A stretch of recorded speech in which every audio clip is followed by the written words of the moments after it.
I'm going to invite now a much better guest up here, my wife, Allison. And you can't tell, we were sitting over here talking beforehand, we didn't super prepare like how we're going to go back and forth. I think you were supposed to bring the fun and jokes and stuff, right?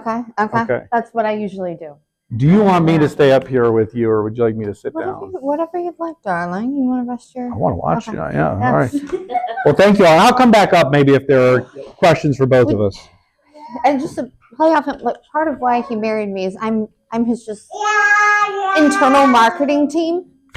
And what my husband won't say, which you guys probably know because we've been around y'all for so long, is my husband won't brag about himself. And Jonathan served 3 combat tours as a Green Beret. And we were dating and engaged through the last 2. And so when he touches on that topic, you know, of sending guys out there without a thought of whether they come home or not, that is an incredibly personal topic to us. And I am extremely proud of him. And I just love you so much. Okay, so John went through a little bit our history, and one of the key ingredients that's a little bit fun of I think why we were able to pull it together a little bit in the campaign was that I have kind of a background in politics, but not by being active in it at all or running for offices at all. But my father is Dr. Arthur Laffer, who is the author of The Laffer Curve, and also known not just as my father, but as the father of supply side economics. So I'm his youngest of 6 children, and we grew up in Southern California, and kind of eccentric guy. He was Reagan's economic advisor. So during the Reagan administration, which was a really fun time. We'd go to DC quite a bit, but also be on the West Coast quite a bit because the Reagans also had a ranch in California.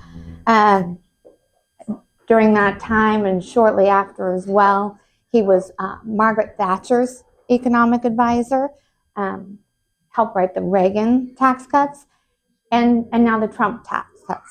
So this has been some really fun involvement, and we believe very deeply limited government involvement, especially in our pocketbooks, and especially when it comes to people's spending, and especially when it comes to taxes.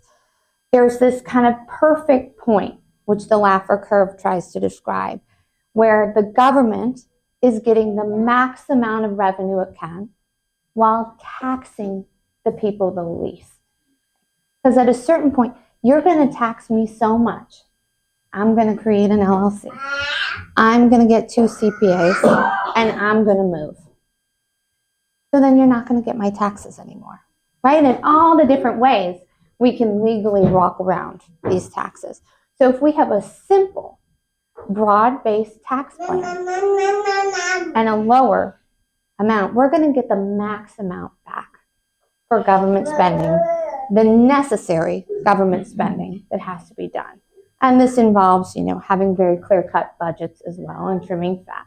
So that's kind of the basis of the Laffer curve and, you know, the dining room table dinners topics we would discuss as a family. So some of the really fun stories we had, you know, just growing up in this house, and we try to mimic this a bit. Jonathan grew up on a working farm, just so you're aware. You know, I grew up on an eccentric farm, and we did not know what our dad did, but we had all these wild animals around, and it was our responsibility to raise them. But we didn't have a real understanding as children of what was kind of going on in the outside world. People would just come in, and we'd love them, and we'd show them our pets, and they were our friends. And, you know, these gentlemen had guns around our home because they were protecting our deer and our chickens from coyotes. And those were kind of the sweet stories that were relayed to us during this very heightened, you know, described as violent time for someone like my father. We would often get death threats and kidnapping threats, but as a child, I was completely unaware of this. And with his work with Margaret Thatcher, we'd often get phone calls from whom I thought must have been one of my parents' best friends. And it was Mr. Linyard, Scott Linyard. And I thought his first name was Scott and his last name was Linyard. If you don't know, that's the office that protects the prime minister. So these were just little everyday fun stories. And I had quite the crush. I don't know who told you this one, on Vice President Quayle. Oh. And so one time he came over and you know, these guys come over and there's air in the house. All the gentlemen come in with guns. Everything starts getting uptight. There's always really good food around when one of these guys, you know, they always had caterers and things. So I knew someone was coming over and I heard that it was going to be Mr. Quayle. And I was a little excited. So I waited out front. I can't remember how old I was, but our Jack Russell had just had a litter of puppies. And this was my Jack Russell, so I was very proud of her. And I waited for the cars. I waited for the cars. And I see Mr. Quayle getting out of the limo. I run up, grab him. And to my mother's horror, right? Could you imagine? You have a whelping box in the laundry room. And your child takes the vice president straight to the whelping box in the laundry room because I had to show him, I loved him, my puppies. So everybody's waiting, photographers are waiting in the front entry, and they're like, where's the vice president? Where's he? And like, they're all looking around, and finally the Secret Service are like, he's in the back. She's showing him the puppies, and they all come in there, and I've got his hands full of puppies, and it was just a wonderful time. And we really didn't have, you know, an understanding of what we were participants in during that. And so now we try to raise our children a little bit in this way of kind of the working fun farm with the responsibilities of it, with some of the work around it, a lot of the benefits of it, the food, etc., but kind of in their own little enclave. And I love that. It's a nice protection for them, but also hopefully giving them the skills that I think we both got. I hope I got. You definitely got. Some other fun stories that just pop off that a little bit. This was after his terms as president, but the Reagans were over, and I don't know how familiar you are with Mrs. Reagan's stories, Nancy Reagan's stories, but she did have quite the mouth. So I won't repeat everything she would say, but so my current pet at that time was a ferret. She did not appreciate my ferret. So Mr. and Mrs. Reagan are sitting there, and you know, we all come out, and it's kind of just a regular part of our evening when we have guests. Dad said, "Come on, show everybody your pet, show them what you're working on." And so I think my brother had a little bird, and I came out and I had this little ferret, and Mrs. Reagan just goes, "Darling, keep that rat away from me." I said, "Well, Mrs. Reagan, my dad said, if you're afraid of something, you should hold it."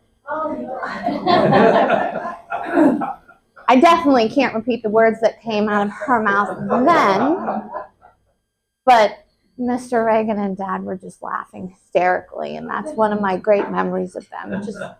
Just laughing in the living room, and being incredibly proud of them sticking to their guns with believing, you know, limited government, especially when it comes to taxation. And so when I met this gentleman, a blind date, now 11 years ago, 11, almost 12.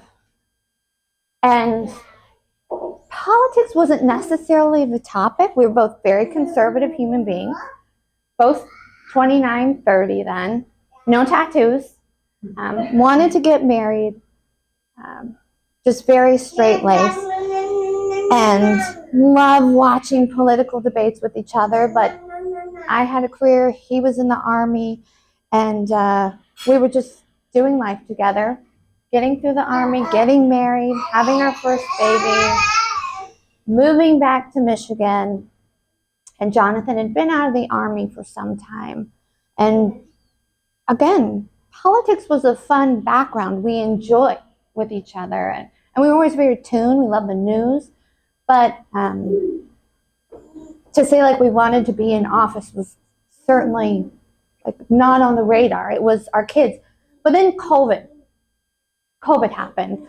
The election happened, and we were in our little house in Brooklyn, and Whitmer had shut down just everything. And we had 2 babies, you know, probably one a little bit older, one about that age. And, you know, just the chaos that was Michigan during that. Our sitting senator wasn't doing anything for us. We were extremely frustrated. He had been writing letters, emailing.